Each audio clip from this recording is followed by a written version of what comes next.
significa el ayuno?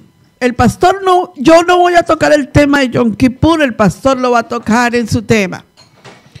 Así que no se me afanen, tenemos todo un tiempo aquí de manjar espiritual y nos vamos a deleitar en este ayuno, amén.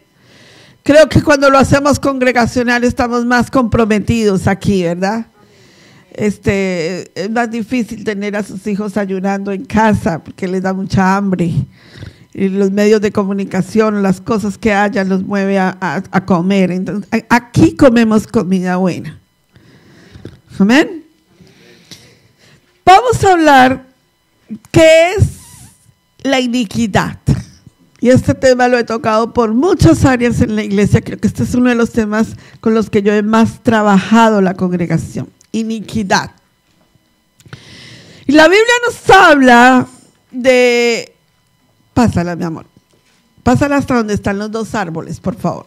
La Biblia nos habla de que en el huerto del Edén, y eso ya lo hemos hablado en muchas ocasiones, se presentó una guerra espiritual, porque en el huerto había un árbol. Diga conmigo, árbol. Gloria a Dios. Árbol. Y ese árbol era el árbol de la vida. Hermano Luis. Llama a Hipólito contigo acá. Era el árbol de la vida. Diga conmigo, el árbol de la vida. Y el árbol de la vida perfecto. ¿A quién representa el árbol de la vida? Yeshua, ¿verdad? Allí en el árbol de la vida. Y el árbol de la vida perfecto en todo, sus raíces profundas, sanas, un árbol de fruto abundante, un árbol poderoso para gloria de su nombre. Pero también estaba el árbol de la ciencia del bien y del mal. ¿Se recuerdan la semana pasada cuando hablamos, verdad? Ese árbol de la ciencia del bien y del mal era el árbol que tipifica la iniquidad. Diga, iniquidad. Vuelva a decirlo. Ese árbol que está allí frente a la vida de cada persona. Cada día de tu vida tú estás frente al árbol de la vida o frente al árbol de la iniquidad. Tú decides de qué fruto comes. Hoy tú estás aquí y espero que comas del árbol de la vida. Pero tú decidirás si quieres seguir comiendo del árbol de la iniquidad. Amén. Entonces vemos allí que ese árbol de iniquidad que produjo fruto a la vida del ser humano cuando la mujer, la varona, tomó de ese árbol y comió de él y le transportó la comida a su varón, ¿verdad? Y los dos comieron y cuando salieron de allí transportaron la iniquidad a toda la humanidad entera. O sea que un bebé nace con iniquidad. ¿Sí o no?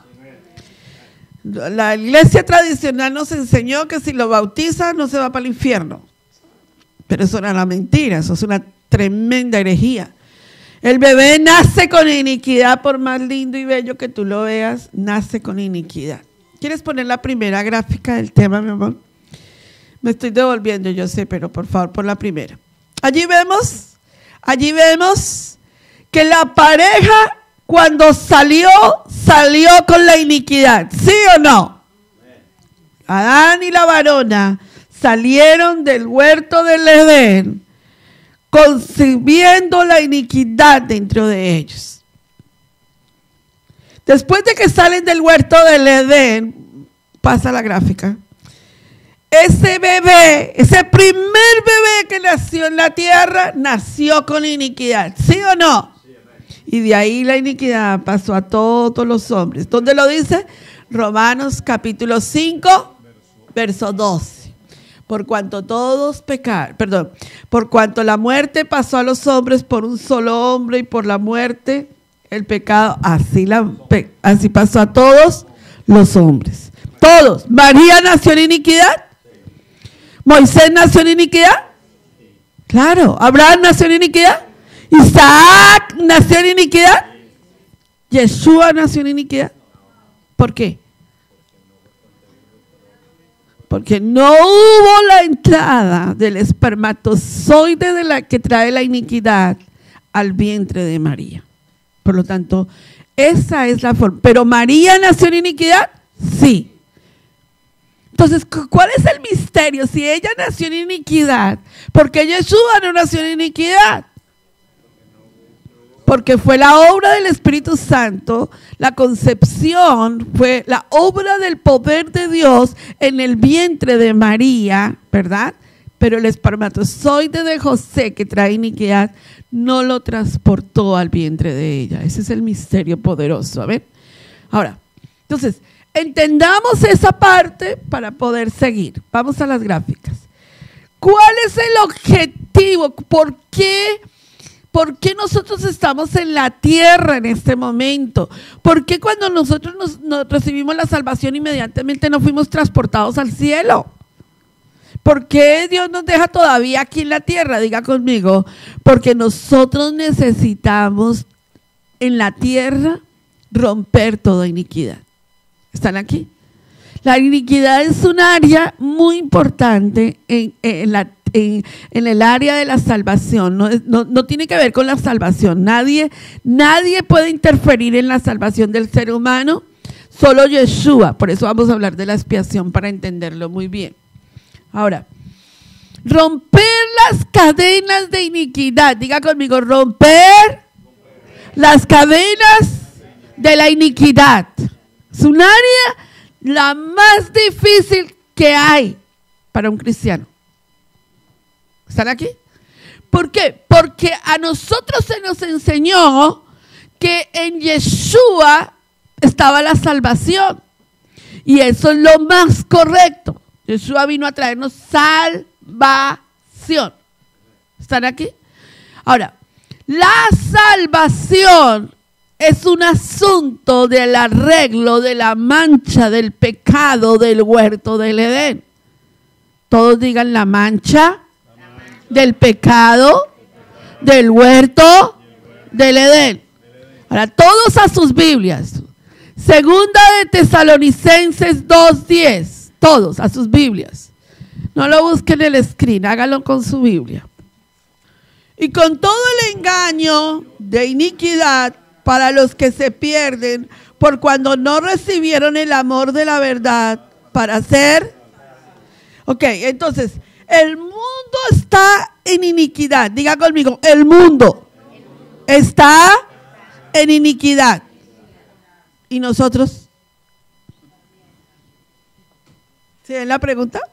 Porque si no hubiese iniquidad en la vida de la iglesia, si hoy la gente entendiera este tema perfectamente y entendiera la poderosa expiación de nuestros pecados en la cruz del Calvario y pudiese llegar a esa cruz verdaderamente confesando todo el pecado generacional de iniquidad que ha habido, hoy la iglesia no estaría sumergida en tanta iniquidad como la que está metida hoy. Pero como el pedacito nos lo cortaron y nos dijeron que éramos salvos, nuevas criaturas y ya todo está bien, todo tranquilo, usted se va para el cielo. Y resulta que en la tierra la gente está llena de iniquidad sin entender hacia dónde tomar. ¿Están aquí? Entonces, vamos a vernos a nosotros mismos y nos vamos a confrontar nosotros hoy frente a esa iniquidad. Todos nosotros, pásala mi amor, todos nosotros venimos de una genealogía. Si usted lo trajeron de Marte, me avisa. O si de pronto lo trajeron, como dicen los extraterrestres, ¿no? Si vino un extraterrestre y lo puso aquí en la Tierra, me avisa. Pero todos nosotros traemos un cordón umbilical, del cual vino la iniquidad. Todos nosotros fuimos concebidos en iniquidad. Es muy diferente el bebé que nace de una familia cristiana al bebé que nace de una familia no cristiana. Nace el bebé con iniquidad, sí, pero es diferente la posición. Van a ver por qué. Entonces vemos que la iniquidad es una genealogía. Diga conmigo, genealogía. Vemos la genealogía y volteamos a mirar y vemos a padres con alcoholismo, a hijos con alcoholismo. Vemos en la genealogía que hubo fornicación, mamá o papá que no se casaron o mamá o papá que vivieron en unión libre y vino a la genealogía de los hijos, la unión libre, y luego continuó esa genealogía hasta la cuarta, quinta y sexta generación. En la familia de mi padre, esa genealogía se repite mucho. Los hermanos, los sobrinos no se casan. Ellos viven en unión libre, de pronto llevaban como 50 años de vivir en unión libre, de pronto decidieron casarse cuando tenían como 60 años ya de vivir unión libre, se casaron, los tíos. Y yo les pregunté, ¿y por qué se casan ahora 60 años después? Y nos dijeron, como para darles buen ejemplo. Y qué cosa tan rara. Sí, nunca es tarde, sí. Y hoy en día toda esa generación vive en unión libre. Toda esa genealogía que ha venido del ADN tiene que cambiar en nosotros. Diga, tiene. ¿Cuántas generaciones atrás, por ejemplo, una de las áreas más duras mías es mi carácter? Es explosivo. Mi carácter es bien explosivo y exploto con una facilidad. Dice Robert que yo prendo sin mecha. ¿Qué dices? Empujar no, yo prendo rapidito, se me sale rapidito mi carácter, ¿verdad? Y entonces yo volteo a mirar la genealogía de mi casa y mi papá era colérico, sanguíneo, explosivo. Y pues mi mamá era la mujer más mansa que hubiese en la tierra, pero al lado de ese colérico sanguíneo explosivo se volvió la colérica sanguínea más explosiva que él. Entonces ahí no se sabía cuál era más explosivo. Y yo de pequeña decía, yo nunca seré como ellos. Soy muy parecida al carácter colérico sanguíneo de mi papá. Exploto muy rápido. Y como que esa genealogía se le pega a nuestros hijos, digan amén. ¿Verdad? Porque yo tengo a mis hijos y yo tengo coléricos sanguíneos explosivos en mi hogar. El más pasivo de todos mis hijos es David y ya como que lo veo que se le está volviendo colérico sanguíneo explosivo. Y eso es grave, porque eso quiere decir que hay una iniquidad generacional que se tiene que manejar. ¿Están aquí? Y ustedes nunca me van a parar aquí a hablar de perfección cuando las cosas no son así. Hay que hablar las cosas como son. Cuando uno tiene un defecto, uno tiene que sacarlo a la luz para poderlo decir, ¿sabes qué? Este es mi defecto. Y mi gran defecto es mi carácter. Soy bien explosiva. Usted dirá, no, pastora, no parece, sí, yo soy súper explosiva. Trato de controlar lo que más puedo. Yo trato de controlarme, Robert, usted lo sabe que sí. Pero hasta él, que era más tranquilo y más manso, se ha vuelto explosivo. Entonces eso quiere decir que algo está pasando y que hay que corregirlo. ¿Están aquí? ¿Qué es lo que Dios quiere tratar con nosotros en este ayuno? Diga, ¿qué? Esas actitudes que tenemos. Puede que tu iniquidad en el área de drogadicción ya Dios la haya roto. Puede.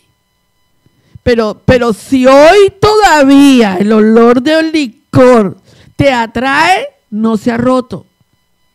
Si hoy en la vida de la casa de tu hogar la iniquidad era, vamos a hablar, a ver, dígame una iniquidad con la que alguien ha estado luchando. A ver, sean sinceros, porque si aquí hay gente perfecta que me muestre las alas. A ver, una iniquidad con la que usted haya estado luchando. El baile. Eso, muy bien, Martina. Claro, entonces le ponen, claro, entonces el alcohol, muy bien. ¿Qué otra iniquidad? No, pues qué santos. Muy bien, sí, una adicción profunda a la televisión. ¿Qué otra iniquidad? Las mentiras, sí, es una iniquidad terrible de generación en generación. ¿Qué otra?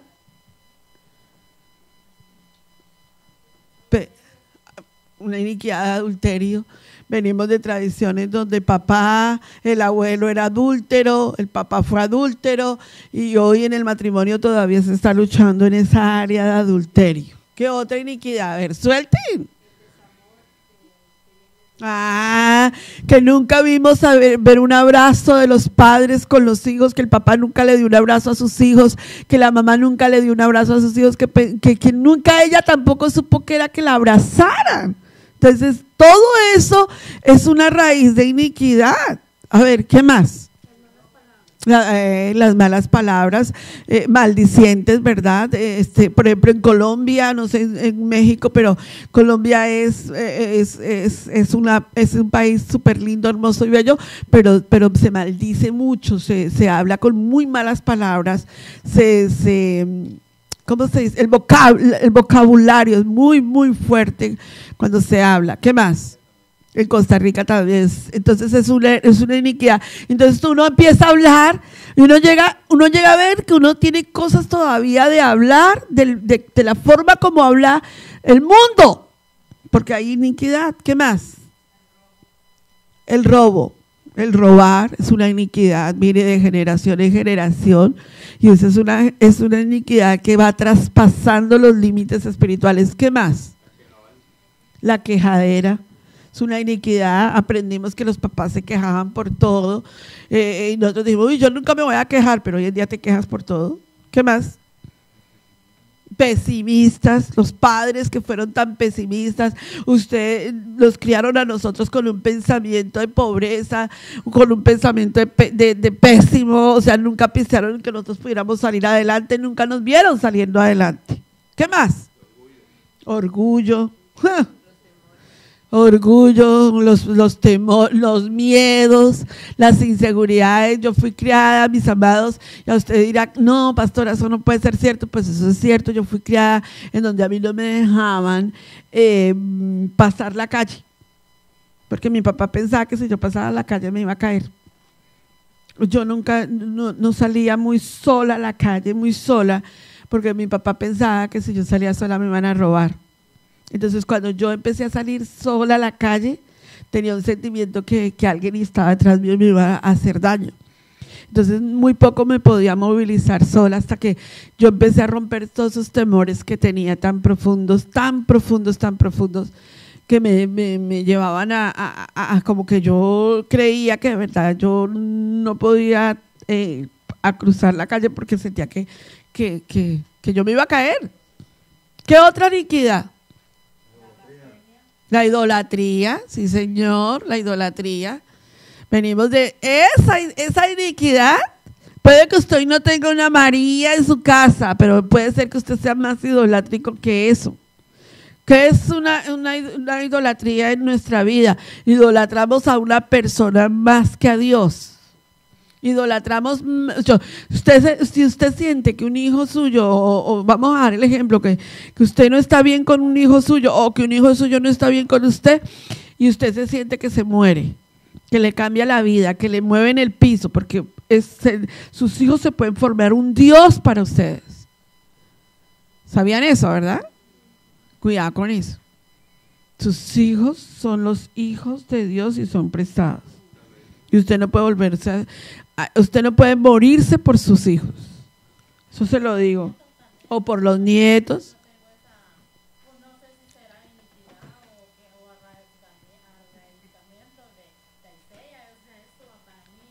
Tienes el cordón umbilical atado a él y afecta. Y lo que le pase a él te afecta a ti. Y el enemigo conoce eso. ¿Qué es iniquidad? Vamos a la segunda gráfica. ¿Qué es iniquidad?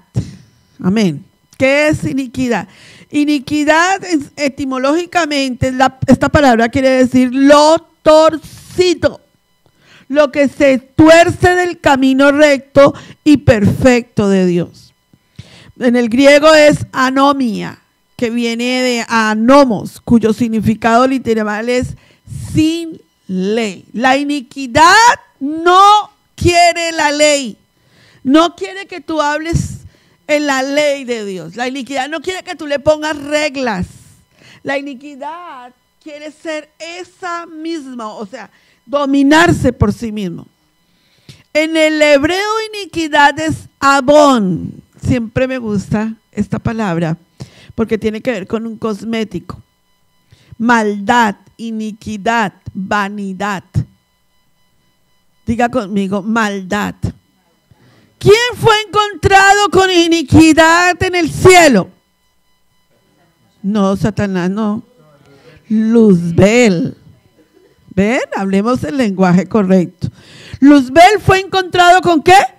Con la iniquidad en el cielo. Y esa posición de iniquidad, eso que se fue encontrado, ¿qué se le fue encontrado? Se le fue encontrado maldad, se le fue encontrado vanidad, o sea, se le encontró el orgullo ahí. Todos nosotros, aún en la vida de la iglesia, tenemos un área espiritual que necesitamos de confrontar. Digan conmigo, el orgullo. ¿Sí o no? Somos tan orgullosos que no queremos que nadie nos diga lo que tenemos que hacer. Entonces la iniquidad es pecado, es maldad, es transgresión, es injusticia, es traición. ¿Qué encontramos a veces en la vida de la iglesia? Diga conmigo, traición. Traición. Dígalo. Entonces usted dice, pero ¿por qué, pastora? Si es una nueva criatura en Cristo, una vida de iglesia, ¿cómo es que va a ser ese tipo de traición? Diga conmigo, porque hay iniquidad. ¿Es salva? ¿La persona es salva? Sí. Pero tiene iniquidad. Esto es lo que más todos nosotros tenemos que escuchar en predicación. Iniquidad. Ahora, ¿cómo nosotros alimentamos el árbol de la iniquidad? ¿Cómo nosotros le damos más semilla al árbol de iniquidad? ¿Ah? ¿Qué más? ¿Cómo nosotros le damos? Nosotros tenemos un árbol de iniquidad al que cada día lo alimentamos más. ¿Saben cómo? Cuando no leemos la palabra, cuando no oramos y cuando no ayunamos. Le damos a la iniquidad más comida, porque estamos tan distraídos, y usted ve que el ataque que forma la iniquidad va creciendo. Miren, lo voy a mostrar rápidamente porque el tema lo voy a tocar después en otro ayuno. ¿A dónde ataca la iniquidad? Diga conmigo, a la raíz. Va atacando de los ancianos, o sea, los abuelos y los tatarabuelos. Ahí se mete la oruga en la iniquidad. Ella tipifica la oruga. La oruga nunca está por arriba, está por debajo, atacando. Entonces viene con los abuelos. La oruga va comiéndose toda la raíz de tu vida. La oruga viene de esas tradiciones de nuestros abuelos, de pronto de brujería, de hechicería, todas esas cosas que los abuelos hicieron, que nos perjudicaron a nosotros. Diga conmigo, nos perjudicaron. Porque todas esas cosas ancestrales traen al árbol de la vida tuya destrucción e iniquidad. Luego tenemos el tronco, y el tronco son los padres. El saltón no se mete en la raíz, se mete en el tronco. Y al tronco lo quiere consumir y comérselo poquito a poco para que el tronco no esté firme en su vida espiritual. Los padres tienen una labor poderosa. Si tu papá, tu mamá, tu abuelo, tu tía, tu tatarabuelo viene de maldiciones generacionales, tú tienes la responsabilidad de cortar la maldición. ¿Están aquí? Tú tienes la responsabilidad de pararte en la brecha y romper la maldición. Pero ¿qué pasa? Que el saltón, como es tan fuerte en el tronco, se va comiendo el tronco. Y te va haciendo creer que todo está bien en casa, que no necesitas sino venir el domingo a la iglesia, no más. No necesitas el ayuno, no necesitas la mesa del Señor. Ese saltón se va comiendo tus principios. No necesitas los mandamientos. No seas religioso. No necesitas el estudio bíblico. ¿Para qué tanto estudio? Si al final yo soy salvo y me voy a ir al cielo. Creas esa mentira, de verdad. Hoy se la voy a demostrar en el Yom Kippur. Entonces vamos a las ramas. Diga las ramas. Las ramas son tus hijos. Y ahí entra un insecto espiritual que se llama el revolcón. Y el revolcón no se mete a la raíz, el revolcón no toca el tronco, el revolcón se come las ramas, se come a tus hijos. Ese revolcón, ese revoltón, se va comiendo las ramas de tus hijos a través de los Nintendos, a través de todo lo que les consume a ellos el tiempo de Dios, a través de la música, a través de todo lo que ellos necesitan escuchar de la palabra. A ellos hoy en día el revoltón se está comiendo sus hijos frente a ustedes. Eso se llama iniquidad. Frente a ustedes. ¿Saben qué hacen? Ustedes distrayendo a sus hijos, vaya, mire televisión. Vaya, métase allá en el cuarto y métase allá y usted verá y lo que tenga que hacer, el revoltón, comiéndose a sus hijos. El revoltón. Entonces usted no tiene tiempo para leer la Biblia con sus hijos porque usted está tan ocupado en su propia distracción y sus hijos comiéndose el revoltón en las ramas a sus hijos. Voy a hablarle entonces de sus nietos para que vean por dónde va la iniquidad. La iniquidad llega hasta sus nietos con la langosta. Y la langosta lo disipa todo. Hoy esta generación está frente a nuestros ojos, ¿sí o no? Esa es la generación que hoy en día se congrega en una iglesia. Los pastores están sufriendo porque los jóvenes ya no quieren congregarse.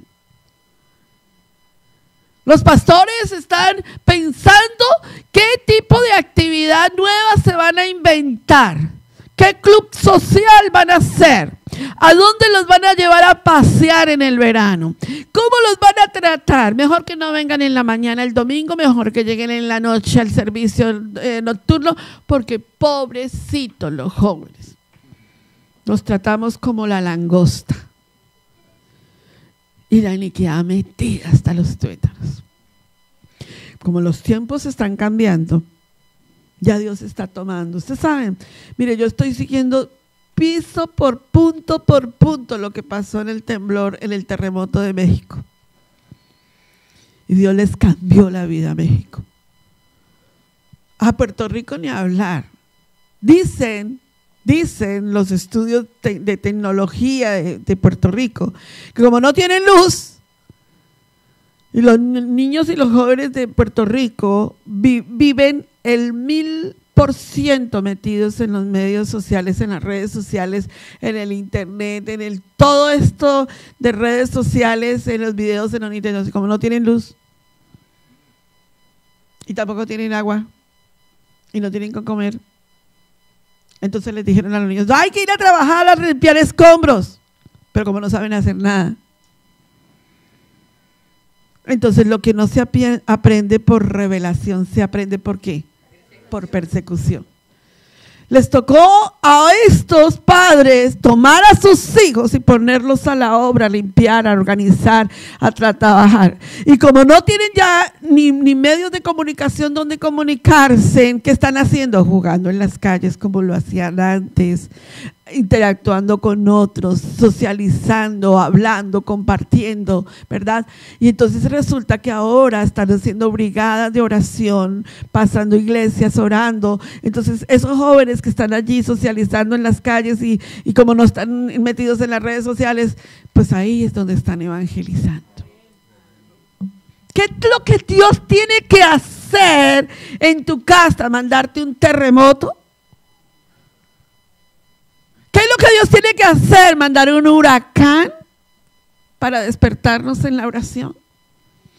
¿Qué es lo que Dios tiene que hacer para que la langosta y el revoltón y el saltón y la oruga no se sigan comiendo tu casa? ¿Qué es lo que Dios quiere que hacer? Diga conmigo, ¿qué, pastora? Pásala, amor. Techuba. Arrepentimiento, perdón, reconocer que nos hemos olvidado de Dios. Volver a la senda antigua. Volver a la senda antigua. Hay que hacer techubá en nuestras casas. Hay que poner a nuestros hijos a leer la Biblia. Hay que poner a nuestros hijos a orar. Hay que poner a nuestros hijos a trabajar en la obra de la casa del Señor. No podemos seguir permitiendo que la iniquidad se meta más y más y más. Pasa la gráfica donde está el árbol, Amaury, please. Allí hay un árbol. Eso. No puedes seguir permitiendo que la iniquidad persiga a tu generación. Al pecado hay que confrontarlo. Diga, el pecado hay que confrontarlo. Dígalo. Ahora, hay una gran diferencia entre la maldad y la iniquidad. La maldad es la semilla diabólica de donde nace o donde se originó el mal. Está transmitida al hombre desde su nacimiento y va a ser impregnada en el corazón y en el pensamiento, en las intenciones que se oponen a la justicia, a la verdad, al amor y a todo lo que es Dios. Pero la iniquidad es la suma de todos los pensamientos torcidos o la suma de la maldad del hombre. Diga conmigo, fui concebido en iniquidad, pero no puedo morir en iniquidad. Usted tiene que elegir vivir con esa iniquidad o morir con esa iniquidad. ¿Están aquí? Y la única fórmula es confrontándonos. Diga confrontándonos. Pásala, Mauri, por favor. Es confrontándonos. ¿Cómo nos vamos a confrontar? Tomen nota que les voy a colocar un taller en este momento y vamos a orar. Necesito que tú te confrontes con el Señor. ¿Cómo nos vamos a confrontar, Pastora Pili? Haga la primera pregunta. Primera pregunta. Su concepción. Su papá, su mamá, ¿cristianos o no cristianos? Esa es la pregunta que quiero que se haga. Su papá, su mamá, ¿cristianos o no cristianos? Entonces ya tenemos una iniquidad. Segunda pregunta. ¿Sabe usted si en el vientre usted fue maldecido? La segunda pregunta es importantísima para su vida. ¿Lo maldijo su abuela? ¿Lo maldijo su suegra? ¿Maldijo a sus hijos su suegra? ¿Maldijo su suegro sus hijos? Tercera pregunta.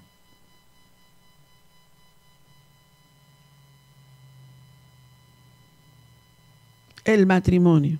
Si usted es una persona soltera, coloque ahí solteros, unión libre, casado, no sé qué. Yo no les voy a mirar su respuesta a usted, no se preocupen por eso.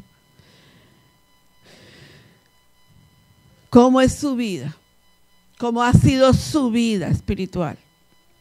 ¿Cómo usted se ha comportado con Dios a solas? Para los jóvenes que están aquí, lo voy a hablar a calzón quitado. ¿Qué está pasando contigo en tu vida? ¿Qué tipo de cosas estás viendo a solas? ¿Pornografía? ¿Tienes una adicción a la pornografía? Si aquí hay alguien con ese tipo de cosas, necesito que lo coloques en tu hoja. Número 3. 4 hoy. 3. ¿Qué tipo de adicción tienes? 4. ¿Qué tipo de adicción tienes? Confróntese. Mentira, orgullo. ¿Qué tipo de adicción? Porque es que nosotros creemos que la adicción es solo las drogas y el alcohol. Tu adicción puede ser tan fuerte, a ver televisión, o a estar metido en Netflix, o a estar metido en todo lo que tenga que ver redes sociales, y hoy necesitas ser desintoxicado. ¿Cuál es tu adicción? ¿Sabes qué? Mi adicción es que no puedo. Tengo una adicción a estar metido en el teléfono, en las redes sociales. ¿Cuál es tu adicción? Y número 4. 5. ¿Qué tipo de iniquidad domina tu vida? Tienes que decirle al Señor, Señor, muéstrame qué tipo de iniquidad domina mi vida. Todos los años, cuando llegamos a Yom Kippur, la gente me hace la misma pregunta. ¿En verdad Dios me va a perdonar? ¿Qué pasa si lo que hice es muy terrible? Y yo les respondo que en realidad la pregunta no es si Dios nos va a perdonar. La pregunta es si nosotros queremos ser perdonados. El perdón está asegurado, pero no necesariamente queremos que nos perdonen. Seguramente te vas a preguntar por qué alguien no querría ser perdonado. Pero a veces preferimos no ser perdonados con tal de ahorrarnos el trabajo de introspección. A veces es más fácil seguir en lo mismo. Es difícil hacer el viaje a sí mismo y ver qué cosas tengo que cambiar. Es un viaje difícil que requiere esfuerzo. Es un viaje que nos da un poco de miedo. No sabemos con quién nos vamos a encontrar. Es mucho más cómodo quedarnos sin pensar. Así que el problema no es que no creemos en Dios. El problema es que no queremos que nos ayude. Porque también sabemos que si nos perdona, yo tengo que hacer un esfuerzo por no volver a caer. A veces es más fácil echarle la culpa a Dios y pensar que no nos va a perdonar.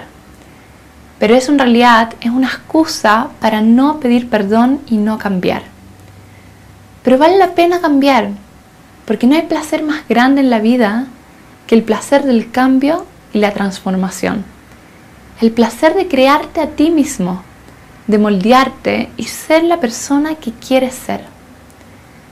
Yom Kippur, el día del perdón, es un día de analizarme a mí misma y ver qué cosas me están alejando de mi potencial. Y esas cosas hay que cambiarlas. No es un día de presión, es un día de esperanza y de optimismo. No importa que hasta ahora no lo hayamos hecho bien. Lo que importa es que de ahora en adelante queramos hacerlo distinto. Pero para eso tenemos que reconocer que nos equivocamos. Tienes dos opciones en Yom Kippur. Puedes querer que pase lo más rápido posible. Termina hasta tarde para llegar tarde a la sinagoga y así se te pasa rápido el rezo. Sales afuera y tratas de que pase el tiempo. Piensas en lo que vas a comer después. Conversas con la gente. O puedes decidir hacer este último esfuerzo. Hacer este trabajo de introspección. Solo piénsalo.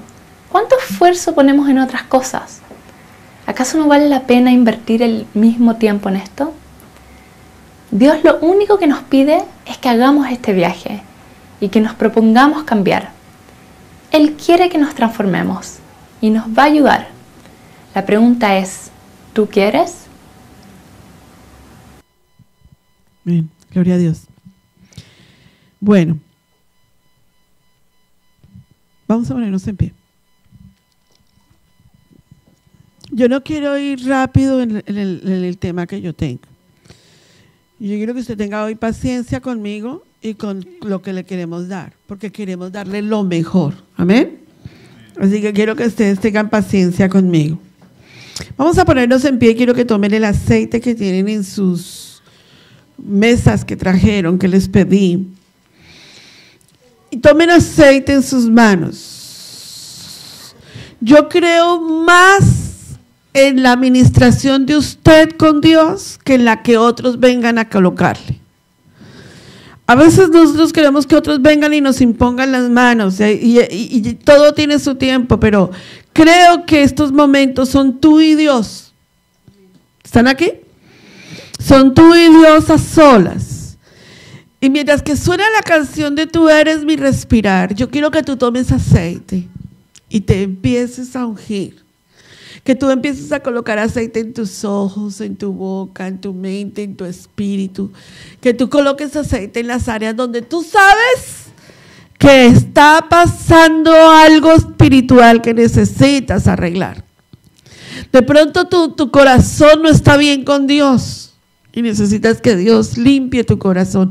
De pronto tu mente está siendo, bombardeada por una cantidad de espíritus o de opresión, o tu mente está siendo bombardeada por imágenes. Allí necesitas aceite.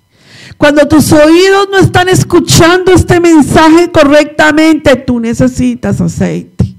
Tú mismo te vas a ungir, o sea, tú mismo vas a tocar el aceite y tú mismo te vas a proclamar y tú mismo le vas a decir a Dios dónde tú necesitas ser confrontado en la iniquidad que esté pasando.